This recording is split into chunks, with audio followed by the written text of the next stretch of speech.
Well, Two Wants to Know is focused on money, and while you can't control what the market is doing, you do have power over what you spend and what you save. So we have Victor Wang, CEO of Stockpile. That's an app that helps families teach and build financial confidence. He's with us today. All right, I think a lot of people feel like money is in charge of them.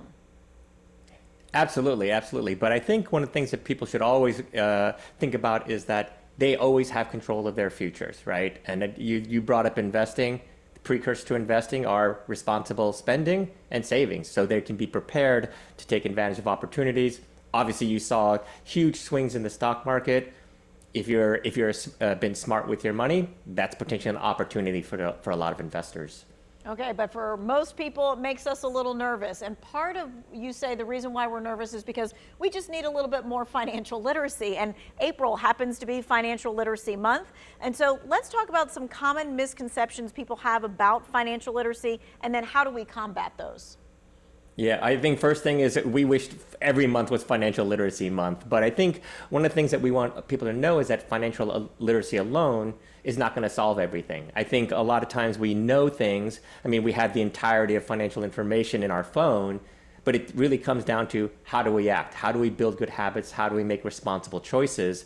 It's one of the things we try to say at our office is that you can't get good at basketball by reading about basketball. You have to play, which means engaging with your finances, and especially with kids, teaching them good habits and actually talking about it. All right, so let's talk about that, because I think, people have a hard time kind of imparting what they know or what they don't know to their kids for when it comes to spending and saving. So what are some age appropriate ways to talk about that? Let's start with young kids, and then let's kind of move on to maybe those college age kids who think that they know how to spend and save. Exactly. Well, I think one thing is that we're teaching our kids all the time about money, whether we realize it or not. At very, very early ages, they're seeing how we spend, how we react to bills, how we talk about money with each other, whether we look at price tags when we buy stuff. They are on a constant learning journey with everything we're doing every day. But once they get to the point where they can have, good communication skills, then that's the time to talk about it. I think one of the things that's very concerning is that less than half of parents ever talk to their kids about money. And that's one of the things we want to change. We want people to be comfortable talking about it. And so that's why we've built the Stockpile app to help with that. Okay, so how do you talk to maybe, like an elementary school kid about spending and saving? Exactly. So I think one of the things that's really important is to make it tangible and real for them. How can you, I think when they're very little, whether it's Lego blocks or seeds or lunch or cereal squares or whatever, making it quantifiable so it's easy to understand at a very basic level. When they're in high school or college, it's very different, because then it's not priorities around Lego blocks. It's around jeans, shoes, purses, whatever it is. It's always making it relevant to them, so they say, oh, that's important to me. I better pay attention and listen. Okay. Right now, it seems like the stock market should be important and relevant to all of us. What are some simple and accessible investment options that are appropriate for young people just starting out or just learning about the stock market? Yeah, I think there's a couple different things. One is I think a lot of people are under the notion that you have to have a lot of money to start investing, and you don't. I mean, you can start with as little as $5. Most brokerages have fractional trading options, so you can invest in the stocks you want with a small amount of money.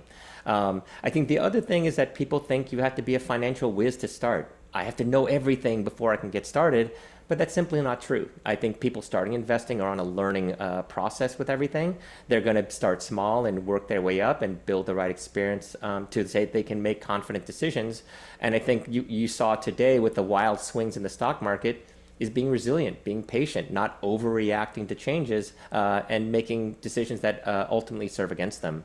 Okay, so we're all kind of talking about it. We're all trying to learn a little bit more when it comes to our money. Stockpile, the app, helps with that. And it's something that whether you're an adult or whether you're a kid, you can take part in that.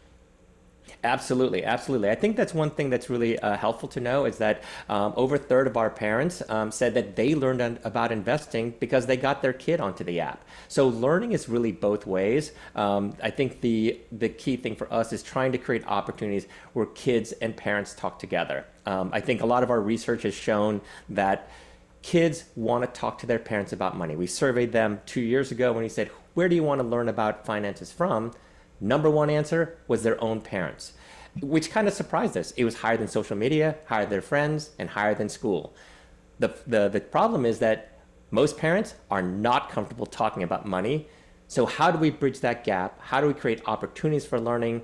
That's why within our app, the people that make the investing choices are the kids, and the parents approve it. So we call it kids choose, parents approve.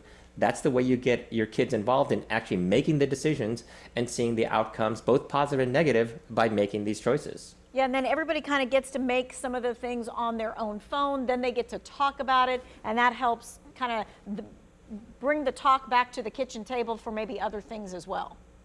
Exactly. I think it's funny because parents, when we surveyed them, they said they'd rather talk about death, politics, sex before they talk about money. And this is something that we want to change. Gotcha. Well, thank you so much for your time and your expertise. We appreciate it.